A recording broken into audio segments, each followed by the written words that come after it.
Look, I needed to mention. Just you taking care of Bobby. I ain't proud of having to put you through that. That sort of dictatorial shit ain't usually my style. She tried to dupe us both. Dealing with her was the right move. True, but it doesn't change the fact that she's out of the picture because of us. Hell, that sort of bull's the whole reason I became mayor in the first place. Some ass named Vic ran the town for I don't know how long before that. Guy was scum. Used us drifters like his own personal piggy bank.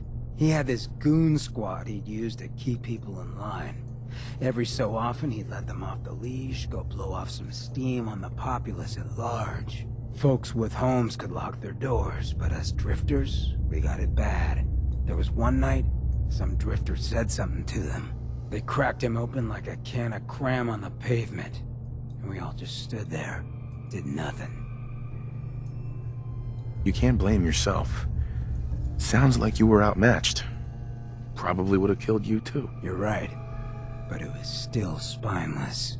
I felt like less than nothing. Afterwards, I got so high, I blacked out completely. When I finally came to, I was on the floor of the old state house, right in front of the clothes of John Hancock. John Hancock, first American hoodlum and defender of the people. I might have still been high, but those clothes spoke to me, told me what I needed to do. I smashed the case, put him on, started a new life as Hancock. After that, I went clean for a bit, got organized, convinced Cleo to loan me some hardware, got a crew of drifters together and headed out into the ruins, started training. Next time Vic's boys went on their tear, we'd be ready for them.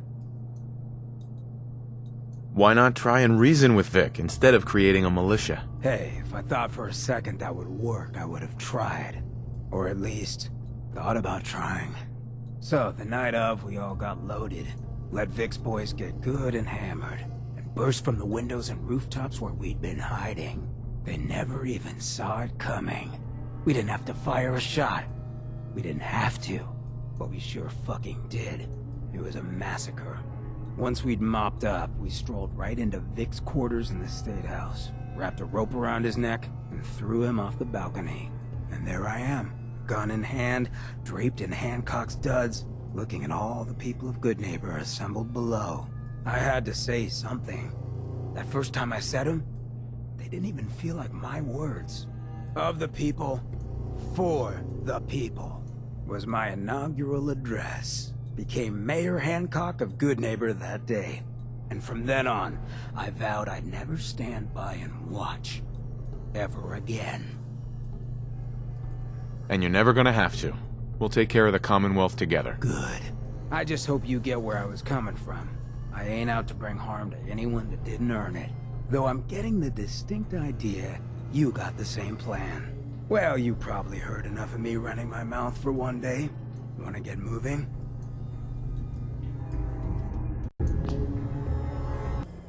So, seems you know how to hold your own. I'd had my doubts when we first hit the road. Thanks. You're not so bad yourself. I never get many complaints. It's just real rare these days. Find someone who's not willing to take things the way they're handed to them. Too many good folks not willing to get their hands dirty. And too many assholes taking advantage of it. Look at what happened to Diamond City. Before McDonough took over, it was a half-decent place to live. A little stricter than I usually go for, but not terrible. I thought he and I had a pretty happy childhood. Then he decides he's gonna try and get elected with his anti-ghoul crusade. Mankind for McDonough. Before you know it, you got families with kids lining up to drag folks they call neighbor out of their homes and throw them to the ruins. How could they do something like that? There'd always been a pretty big gulf between the folks living in the stands and folks down on the field. McDonough ran on it because he thought enough of those upper stands assholes would vote for him. Guess he was right. I remember storming into his office above the stands after the inauguration speech. He was just standing there, staring out the window, watching as the city turned on the ghouls. He didn't even look at me. Just said, "I did it, John. It's finally mine."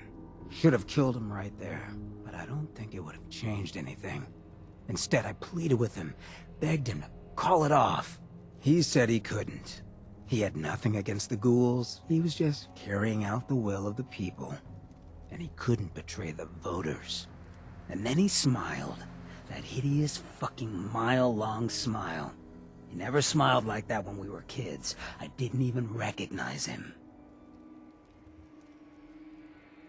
He murdered those ghouls. Him and that whole damn city. I still wasn't a ghoul at this point, so I didn't have to leave, but I couldn't bring myself to stay in that cesspool after that. I'd been sneaking off the Good Neighbor for years to get decent chems, so I knew the safe routes. I managed to track down a couple of the families, lead them there, but most couldn't get used to the Good Neighbor lifestyle. I brought them food for a couple of weeks, but after a while, they just disappeared. Folks in Diamond City signed their death warrants, and all the good people were willing to just sit by and watch. I felt like I was the only one who saw how screwed up things truly were, who couldn't just pretend things were fine. Still feel that way. Or I did. Until I met you. I know I run my mouth, but having someone who sees the world for what it is, and is willing to do something about it, it's meant a lot to me. I feel damn lucky to have you as a friend. I feel exactly the same, Hancock. It's been a hell of a ride thus far. Then here's to a long road, with plenty of ammo. Well, thanks for hearing me out. You probably weren't looking for a history lesson, were ya? You wanna hit the road? Heads up.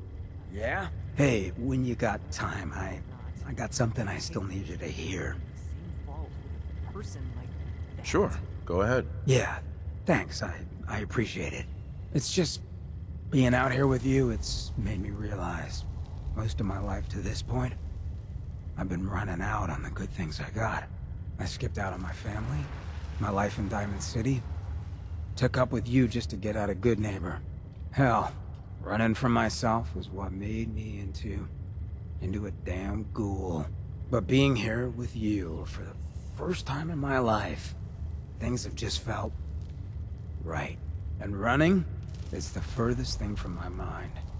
I mean, I left Good Neighbor thinking I was gonna just sharpen up the old killer instinct. But whether it's fate, or destiny, or just goddamn coincidence, I ended up with someone like you. I turned one of the nastiest settlements in the Commonwealth into a refuge for the lost. I thought I'd done something I could hang my hat on. But being out here with you, it's made me realize just how small time I'd been thinking. And that maybe all my running, from my life, myself, maybe it wasn't such a bad thing after all. You may have run, but you always ran for a reason, Hancock. Been trying to convince myself of that for a long time. But hearing that coming from someone like you, I don't know if you understand what that means to me. So let me get to the point. Throwing in with you has been the best decision I've ever made. It's like I found a part of myself I never realized was missing, which happens sometimes when you're a ghoul. If I hadn't taken up with you, I'd probably be in a gutter somewhere, getting gnawed on by rad roaches. You have been one hell of a friend. I know the feeling. You're a damn fine man, Hancock. I'm lucky to have you at my side. And God help any of them who get in our way. Well, I know I could stand to listen about how wonderful I am for the rest of my days, but it's probably worth us hitting the road. Thanks for hearing me out, friend.